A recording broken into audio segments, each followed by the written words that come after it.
Hey guys, it's Wexdarn here and welcome to another one-part Let's Play. This time we're taking on Donkey Kong Jr. Now, I've got to admit, I've not played it as much as Donkey Kong, so I've not played the arcade version of this. I could never find a machine for it, but in my opinion this is a much better game than the first Donkey Kong game. Like, there's a lot more about it that I really sort of appreciate. Like, I think there's a lot more mechanics to it. I think that the stage design is better, and hell, we actually get 4 stages in the NES version. So it's like, I really like that stage because it introduces like the climbing mechanics in this game, which is that if Junior is holding on to 2 of them, and I just died because I didn't hit jump for some reason. I didn't jump, but if Junior's like holding a vine in each hand, then he will actually climb faster, but he will drop down the vine slower. Meanwhile, if he's actually holding on to one vine, he'll climb slower, like I'll show you here, opposed to that. But if he's... but you can just slide down slower when he's like that, so... it's already, like, with that on its own, I think that it kind of gives it, like, a bit deeper mechanics than Donkey Kong, and like, even though this isn't a huge change from the first level, gone from vines to chains in the jungle, I think it's, like, even more variation than Donkey Kong had, because Donkey Kong really just had only the construction lot, and I shouldn't have died there in my opinion, but you know what I mean, it was just like 3, or if you're playing the arcade version, 4 levels of just construction theme leveling. And it's all going downhill here, but like you'll see in this game there's more to the game than just, you know, jungle environment. So that in itself's a bit of an improvement in my opinion, and like I said, we actually get more levels, and I wasn't sure whether the game was paused or unpaused then, so you shouldn't be able to pause when you're dying, in my opinion, but oh well. It's not as if they're going to go in and patch the game now. So I even think the startup noise in this is better, even though like I just sort of fangasmed about it in the first like one part thing, and then just... it's like, I love like the little background pieces they've got going on in the back, like in the background of levels as well. Like, I think there's a lot more variation in what's going on, but like Mario, Junior still dies if he takes too big a fall, which, you know, sucks, but because like you'll be put in some situations where it's impossible for you not to actually die, so yeah. So you just fall down that vine. But I think they are a bit nicer with like the amount of height that you can actually drop before dying, so you know, it gives you a nice sense of like, they give you a lot of leeway. I think that it's fairer about how far you can actually fall, so yeah, so that drop would have probably killed Mario in the first game, but here Junior takes on like a champ and just...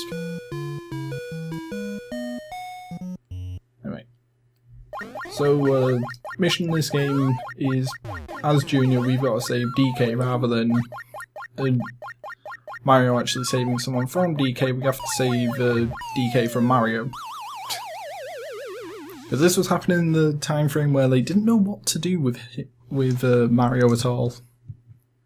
It's like, there was a bunch of Mario stuff for like Game & Watch and all that stuff, and one of like the weirdest things now, because it's so like far removed from what we picture Mario as, in my opinion, is a game called Mario's Bombs Away, in which Mario's actually a soldier and he has to like use bombs and stuff and that, and like it's just so weird because like if you look at Mario now, you really don't picture him being like a soldier at all, and it's just... it's so far removed from what we think of him now, but they just didn't know what to do with him. They gave him so many jobs at the time, and they just...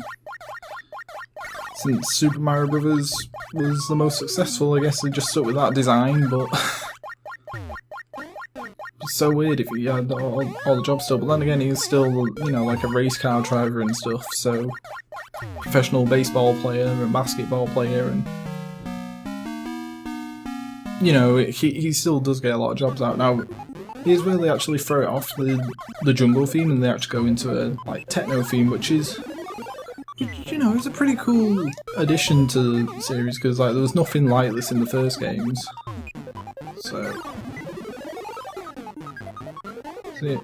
And one mechanic I haven't really mentioned, but I've been doing it, is when you grab the fruit in the level, it will give you points, but it also can be like knocked down, and if there's any enemies underneath it, then they'll be taken out with the fruit. So it's not just like a simple point collection thing like Mario and Pauline's items. You can actually use them to destroy enemies, which I think is really good, because it like requires you to be smart about it. Like if you want to just grab the fruit for points, or if you want to be able to take out something like right here, I can take out that blue enemy. Well, I could do if the fruit fell quicker, but still. I also like to think like the crocodile-like enemies that we're beating here, I'd like to think that they're like a precursor to the Kremlins from Donkey Kong Country and 64 and all that, so you know, I'd like to think this is sort of the Kremlin's origin story. They teamed up with Mario to take down the Kong family, so nice little victory theme there. Yeah, Mario also has the ability to teleport like Donkey Kong had in the last game with Pauline, so you do have to sort of follow him from stage to stage. I'd like to think... Now, one thing I'd like to bring up is a lot of people say like this is the only game with Mario as, you know, a villain character. And while it's true he's the antagonist, like it's really a matter of perspective over whether he's, you know, a villain character in here over the fact of, yeah, you can see it as he's locked up Junior's dad, and that's a bad thing, but then again, he might just be protecting people from an angry rampaging ape who goes around kidnapping people. Or he's just a guy who abuses his pets, you know, could be one of either, really.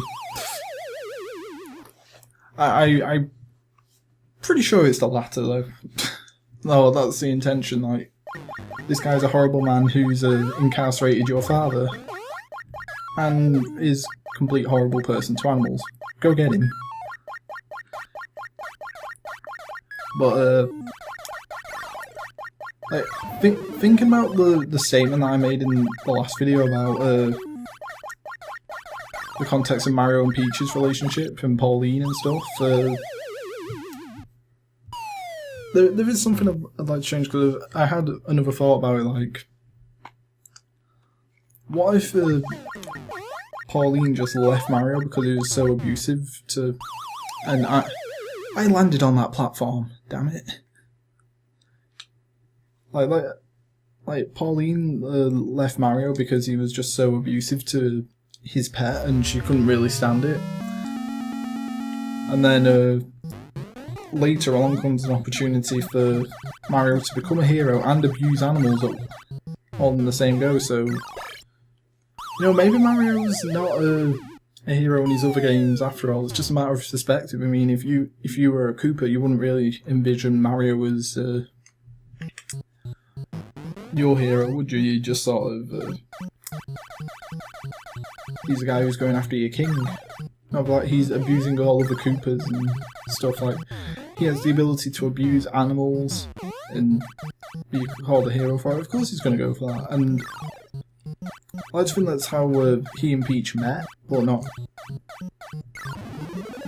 Well, you know, I don't think it was necessarily a romantic affair at the first met. It was just sort of, yeah, thanks for saving me, and we should build a friendship on the mutual fact of, you like abusing animals, and I constantly get kidnapped by animals, like an entire kingdom of them. You know, we can hang out together.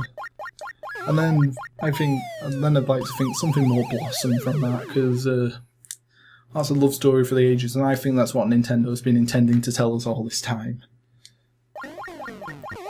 So yeah, just throwing that out there. And how did that fail? How did that even work? Okay, serious time now. As I do feel this game's better designed, like I said, but I also think it's a little bit harder than DK1 is. There we go, I killed that blue Kremling now. I should have just carried on going left and just grabbed onto that one vine on the left. But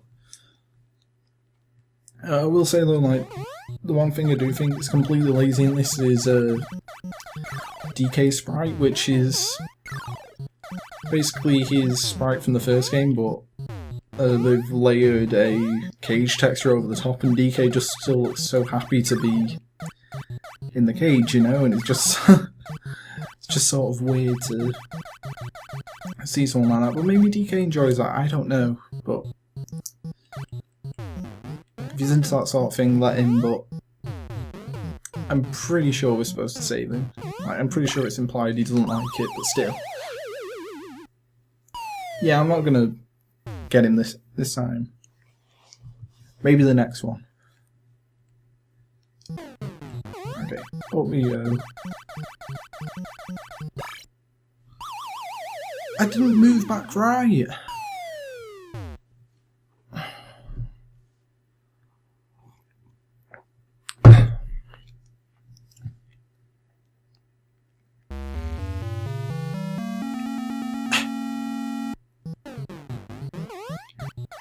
Let's climb up the vines. Get the fruit. Jump across. We're doing these speedrunning strats now. Leaping from vine to vine, and we'll sing, sing, sing.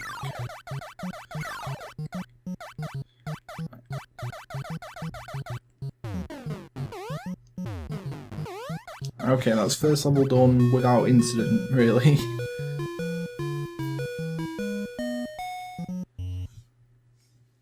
See, Junior has a bit of an identity crisis when it comes to future Mario games. Like, nobody can quite pin down whether Junior's the DK we know now, whether the DK in the cage is the one we know now.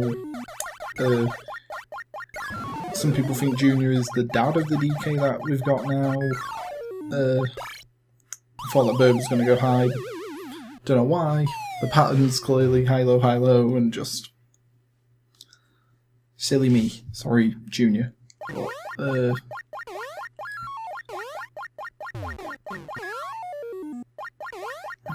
Nope, nope, nope. I saw that going south.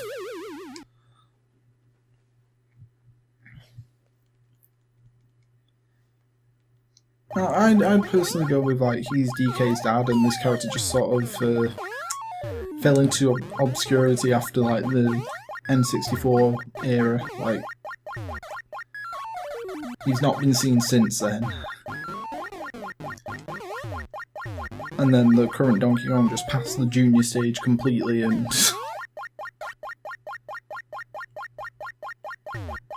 because everyone's pretty much in agreement that that's Cranky Kong in the cage, I think. But right, let's get up there, get down. Alright, that's a high bird. So that's something else I like. Like, there are little elements of randomness, but for the most part this game design's like consistent. You can see the patterns in the game. Meanwhile in the first game the barrel sort of came down at random and randomly chose to go to the end, or, you know, down the ladders, so let's grab that. And I don't think I mentioned, you can still jump over things like you can with the barrels, but it doesn't net you as many points, and it doesn't permanently take them out like the fruit does, so... I suppose an optional 100 points is nice.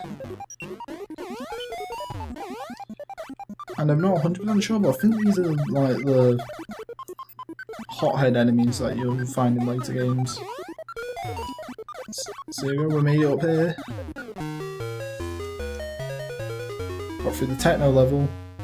And finally, the fourth level is an actual like girder style stage from the first game, which I like because it's kind of like a nice little callback thing for your final stage. But basically, the main goal is to put all the keys into all the locks that you see there, and you've got to avoid the birds and the Kremlin things like as you crawl all the way up. Well, climb all the way up. You wouldn't be crawling upwards, would you? But anyway, let's just shove this first one in because this one's nice and easy to get. Then drop down and wait for a good time to grab one of the others. Oh. And you'll see like the two birds might change order over which one's higher and which one's lower, but there's still a pretty consistent pattern about the two. Let's see, we're just going to crawl down there and just nudge that one in slowly. Those two Kremlins love that chain, but I've got to say, even for an 8-bit title, I do love like the amount of detail that gets put into the walk animation for Junior. Just like you can just tap through it frame by frame, and you can see that they've got like his arms swinging like an actual gorilla's would. So I think that's really cool. So almost just keep nudging Junior into the roof there.